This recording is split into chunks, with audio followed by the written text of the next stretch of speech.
back, everybody, to Brown Bag Bets, powered by BetSperts. We are your daily dose of quick hit handicapping and sports betting picks. I'm Alex Christensen, and joining me, as always, Mr. Andy Mahler. And I guess neither of us are named Cameron, so I guess we're having an okay morning, but not as good as them.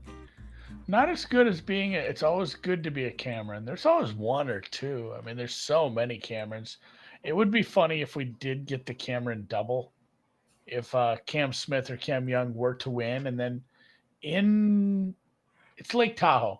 In Lake Tahoe, the Barracuda, one of the favorites is Cam Davis. Like, not the favorite. That'd be Mav McNeely, but he was one of your top 5, 6 choices, I believe. So we could have the old Cam double today. And yes, it's golf has been going on for a while at this point. Like, I wish I'd known about that. I'd have done some Cam parlays. Can you do the Cam? Yeah, there's quite a bit of golf is already done. Like, yeah, obviously, like we mentioned, yeah, Cam Young, Rory, first round leader. I'm not even mad at it. It's a good bet. He's 6 under. He shot a 66. Cam Young shot a 64. What are you going to do? So Rory in second. I guess maybe I should be betting these like top 5, top 10 first round to go with your first round leaders if you can do stuff like that. Outrights that I have up the board. Xander's not too far off, but Paul Casey. Somebody gave me a little shit about betting Paul Casey because he hasn't played in quite a while because he was injured. And I said, yeah, but what if he's fine? I'm going to put a small bet on him. It's 200-1. He's good. He can play here. And he is a few shots off the lead right now. He's 4 under through 10. So I'm putting a lot of eggs in the Paul Casey basket right now because, God, a 200-1 would we just call it a year for golf. Just done. He's tied for best score on the course right now. I mean, he's 4 under. He can finish the day 4 or 5 under, even get to 6. That's going to be awesome. Like, that's going to be a great ticket. It would be great just to have him in contention. Xander's right there. Who else do I have that hasn't started? It looks like everyone I did bet has started at this point. I do have some Barracuda outrights that I just put out this morning too that I think we'll get into. But I did don't Paul Casey bogey me, AD. I'm a little far behind. Now, did I just jinx him? I think he's messing with me. Hopefully. He wouldn't do that. He wouldn't mess with me. Summer League, 2 more days of this. Do you have any idea how they decide who goes to like the playoffs or the championship or whatever in this? Like, there's points. Do you know what's going on with that? I haven't honestly looked into some of that stuff because, I mean, you could bet Summer League futures. I know one of our watchers has been DMing me. We each have some Indiana bets just kind of for fun. They see like that angle, but I'm not too familiar with the rules. But Summer League in general, what I'm just really trying to watch for here is who's playing, who's getting minutes, and how does everybody look? I mean, these games are really tough. I know there's some people that bet Summer League and do pretty well here. I mean, it's an information market. So if you can get ahead of knowing who's starting and who's not starting each night, for example, you're looking at some of these lines, the Detroit Pistons, where if you look at the roster for them, should be much, much better than the Cleveland Cavs, but Detroit's only -2. So would tell me that Cade Cunningham is probably not playing tonight. Kind of actually surprised to see him on the roster, but these are really good opportunities, not only to watch some afternoon basketball, Andy, but get a feel for how some of these younger guys look, rookies, first, second year players. One of the guys we bet for most improved player, Josh Primo, I believe is playing for the Spurs this afternoon. Going to try to watch a little bit of that just to see how he looks, see if I want any more of that MIP. So he's look at that and then try to see which players are actually getting minutes. I mean, we're about 2, maybe 3 weeks away from the schedule release here. Usually that comes out early in August. And once that comes out, now you have to start doing all your builds, trying to figure out who's going to play, what kind of minutes you're going to play. So some leagues a little tough to bet. I mean, from a betting perspective, it really is, again, figure out who the starting lineups are before anybody else does and try to beat those moves. And I think you had some fun doing some live bets on totals, but I just use it more as kind of an information thing. Yeah, I've bet a little bit into the market. Again, when somebody has some info, like, hey, it doesn't look like they're starting anybody, I've laid some juice to it. It's just like, I'm just taking a -130 money line on this team. I think they win. I'm probably about even on Summer League overall. I've had some good ones, some bad ones. They've all been small. And again, it's informational. I was going to say live betting. I've done a little. I live bet the WNBA All-Star game. I forgot to mention that. I live bet over like 235, and somewhere in the first or second quarter. Wasn't watching. I'm not going to watch this. I checked back. I just pulled up Bookmaker again, and the live total is like 215. Like, oh, okay. So I go to my spreadsheet and I just mark that as a minus, $110. That is gone. Those dollars are gone. And then I go back and look, and they had like an 80-point fourth quarter, ended up in the 240s or something like that. Like, oh, boom value. Boom value. So I am undefeated on WNBA All Star bets this year so far. I'm gonna wait until next year to get back involved in that. And yeah, summer league. It looks like there's 2 more days of it. And that's kind of what I wanted to hear. Was like I think a lot of people use it to maybe evaluate some of the awards markets, or maybe cross the guy feel off for a rookie list. of the year. Yeah, it's a good market for that. Like again, the Spurs, I'll get to watch Josh Primo. The Pistons brought a lot of their guys. Curious to see what they look like. The Hornets have a decent squad. Again, that Magic Knicks games might be interesting. I'm curious to see. I'll have to see who the Knicks actually brought. But the Magic is 5.5-point underdogs. Doesn't sound like the worst idea. Yeah, don't talk me into one. You know how I am. I'm just gonna bet that. So I'm moving on to the Barracudas before I start pulling up summer league odds right now because I'm dangerously close to clicking on it. I won't click on stuff and bet if I'm talking. So the Barracuda is a pain in the ass. They're still doing the points, right? Yeah, so it's called Modified Stableford, which is a scoring system where golf is the only sport where having a lower score is better. The best golfers play the least amount of golf when they go out, take the fewest amount of strokes. But Stableford is different. It is called Modified Stableford because they do it a little differently here for how many points, but it rewards being aggressive. So just similar to the heuristic where it hurts twice as bad to lose a bet than it feels good to win a bet. They kind of make some adjustments for that to make you be aggressive because a birdie is worth 2 points, whereas a bogey is only -1. So birdie is twice as good as a bogey. So being aggressive, going for it, if you miss and are able to par, that's fine. And a bogey doesn't hurt you as bad as the birdie opportunity could have helped you. So yes, you're going to see, like, I think the guy who won last year had 50 points. So the leaderboard will have a lot of them will just have a plus sign. So plus is better. The leaderboard is upside down. And I think it's so like a double eagle is 8, an eagle is 5, a birdie is 2, par is 0, and then bogey, like I said, is -1. And this is again where it gets weird. If you want to get aggressive, a double bogey or worse is -3. It's not like a triple's worse or a quad.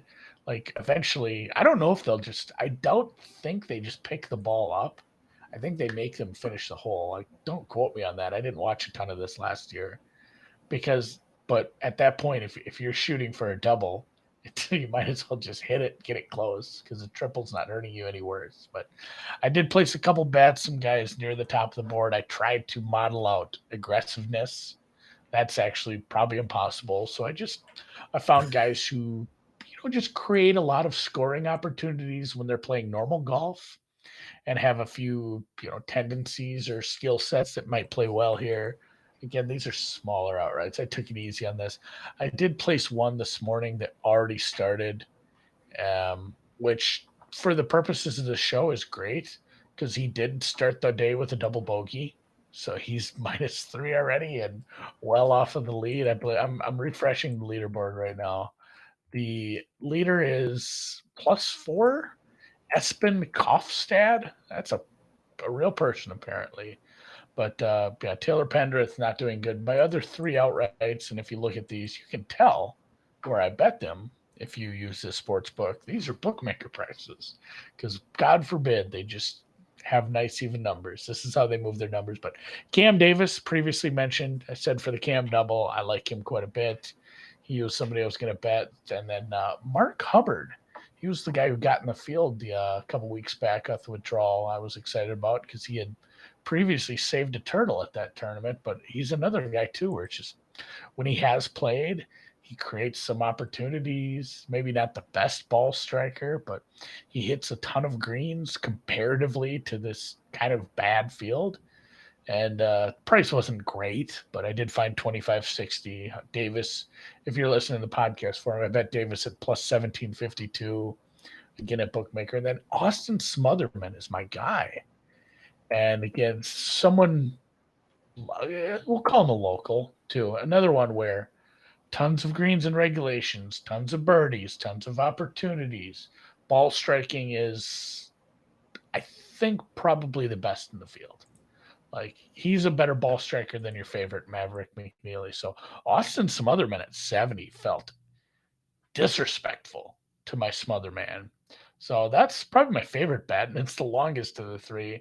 And none of these guys start like I said, it's a West Coast tournament, so some of these tee times are like 3-4 o'clock local, or for me. So a ton of these don't start for 3 or 4 hours. If you wanted to play some Barracuda outrights with Andy, I like it. It is the Stanford is fun. It's like you said, it's an interesting attempt to make an ability to score. I've seen it used in a lot of tournaments and country clubs and stuff, but yeah, it's a little wonky. And like you said, it pays more for birdies than it hurts for bogeys. So yeah, look for guys who are making birdies and bogeys instead of par golfers, I guess. Yeah, no, exactly. Like, just playing par golf is not giving. Like I said, pars are worth 0, and the winner had 50 points last year. So you need.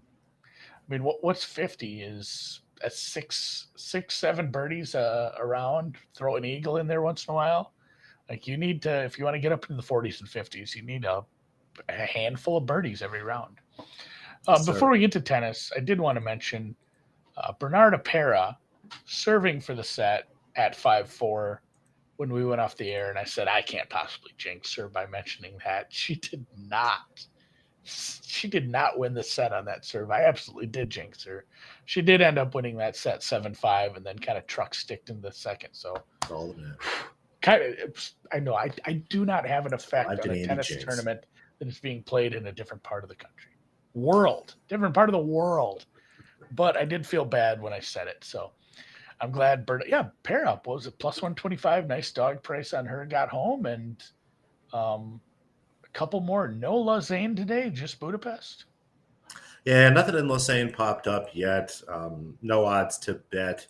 We did get a long one for us early this morning. Was it Wong? It was somebody else. I can't remember who we bet this morning. But Coach Aretta, we do have her. She starts in just a few minutes, probably just as the show is wrapping up. I do have a couple. Milovic one, correct? Tomorrow, I'm sorry, that's right, Danilovic. That's who we had this morning. So we had Danilovic this morning. That's good, a little money in our pocket, and we've got Coach Aretta coming up here again. If you didn't bet that already, I'm looking at plus 115. That's a perfectly fine number. But 2 more tomorrow morning in Budapest. We'll bet Wong again here. Not as big as the price as she was obviously last round, but opened up here as an underdog to Alexandra Krunic.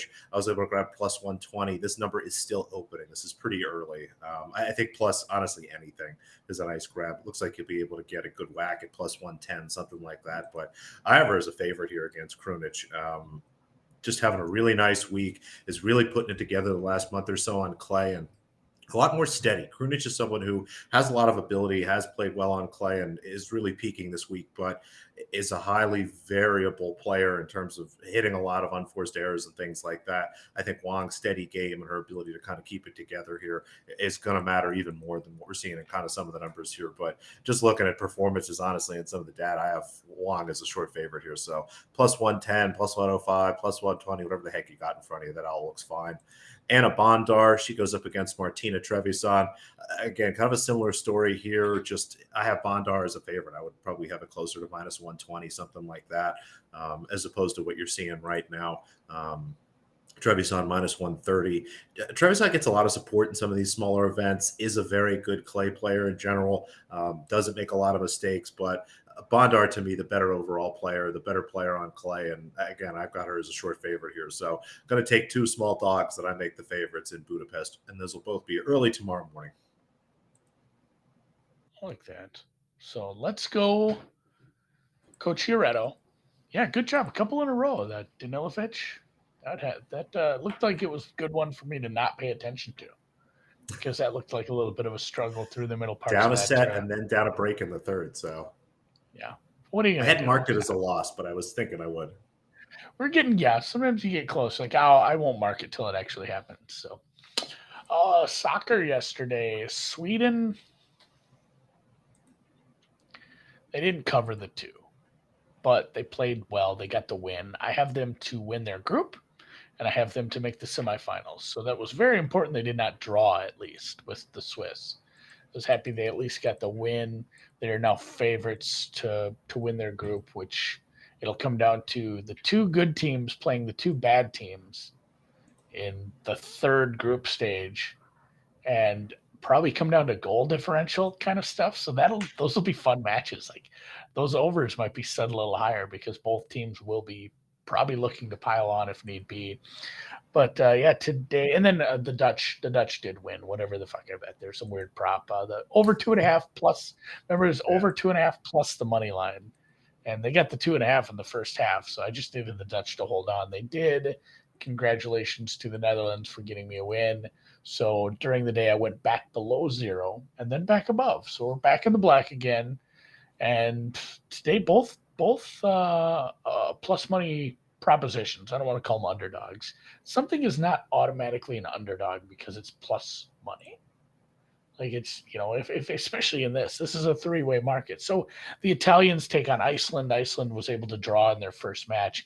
Italy was blitzkrieged, and France is usually the one getting blitzkrieged. I mean, historically, but France's women's team looked pretty good yesterday, or excuse me, in the first match.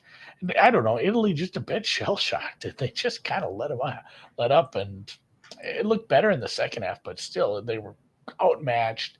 I still don't think Italy is that bad, and I have Iceland rated a bit lower. So I took a little bit of a spicy look here. And again, I'm not a professional soccer handicapper. No, I don't have gobs of data. I found a few sources online that have some in-tournament data on these teams and a few things that I've looked at. But honestly, like uh, the first thing I'm doing is going to Flash Score and just reading those little blurbs they put in, like the preview blurbs, and like, hey, what's going on with this team? And I think it was Italy had, and I went and checked this out. Italy had a pretty decent record of keeping teams off the score sheet early and getting some early goals. So instead of playing the money line, I played them in the first half at plus 182. I thought that was pretty decent. Again, it's a 3-way line. So if they draw, this is actually a loser. This is a 3-way bet. This is not, if you want to play the 2-way first half, known as the pick or the draw no bet, it's like minus 160. So didn't want to lay that kind of juice. Didn't think the risk was worth it. So I went Italy first half plus 182. And then the food snob hit me up on. like a strong start after a bad performance. That makes sense. Yeah, let's get that bounce back. The food snob hit me up, and what are we? I can't even remember the gal's name though. We are playing an anytime goal scorer. It's funny. I've been playing anytime goal scorers like I don't know every day, just kind of on the side. And it's much like my normal betting. It breaks even. Like you catch one at 3-1, and then you lose the next 3. But Piedmont, I guess he got it at a good number because it wasn't for sure she was starting, and then it was rumored she was starting, and the number was still high. So he got a good number at like 3.5. I got about 3-1 on her, but she is starting up front for the Italians and will score quite a bit for them over the course of time. So I don't know her first name, Piedmont with an E at the end. Look it up. Oh, Martina. I'm probably not even saying P. There's no D in it. It's just Piedmont. Either way, you'll figure it out. Piedmont without a D. That's what we're going with. Piemonte. Martina Piemonte. Oh, yeah. So we're doing Italy. I forgot about this. So, and then in the other one, like we said, France looked like a truck. They were good. I don't think their defense is actually that good. That offense looked great against Italy. Italy was able to net one kind of a meaningless goal in the second half, but it's early enough where it wasn't like just letting them have it. So I don't think France, and I did look at the metrics too, I don't think their defense is as good as all that. I think they'll still score plenty and they'll win this match. But so I found both teams to score. It's about even, maybe plus 105. And I do think we see plenty of goals here, probably at least 2 from France. So if I believe we see 2 from France, and I think it's a both teams to score, I'm just going to take the extra 20 cents and get the both teams to score plus the over 2.5. A lot of the books are going to have this prop.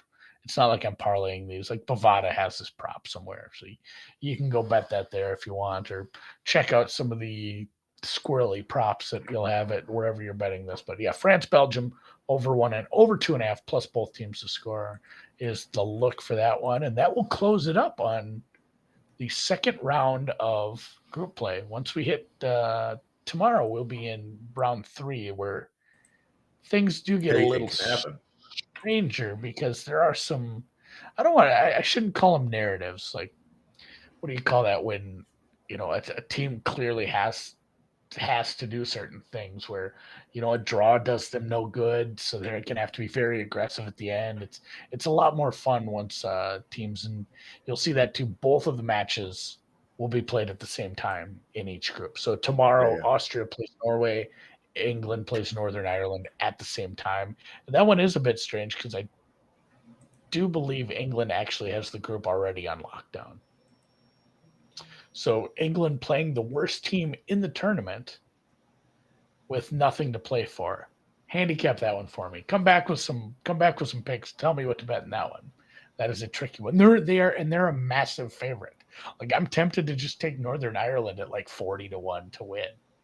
Because England legitimately, they have nothing to play for. I don't believe somebody can correct me on that. Northern Ireland team total over. Yeah, so they have 6 points, and I don't know if the first tiebreaker is head to head or if it's goal differential. But if they were to lose, they'd still have 6 points, and they've beaten both of the other teams that could get to 6. So if it's head to head, then they have it on lockdown. And I don't know. I'll double check into that, see if they've punched their ticket, because then it is a weird ass match with virtually nothing to play for and the quarterfinals of the knockouts to look forward to. But I digress. We'll burn that bridge when we get to it tomorrow. Figure it out. So back to golf watching for me. Alex, what are you going to get up to this afternoon? Golf watching, maybe a little summer league, maybe some of the soccer. Who knows? The plate is full. Yeah, that the one soccer match. So remember that this Italian match does start in like 6 minutes. For anybody watching that does start at noon Eastern. So the other one is later. That is at 3 Eastern. But that other one is right the bleep now. So hit the thumbs up if you are able to do that time conversion to your local time zone. And we'll catch you tomorrow.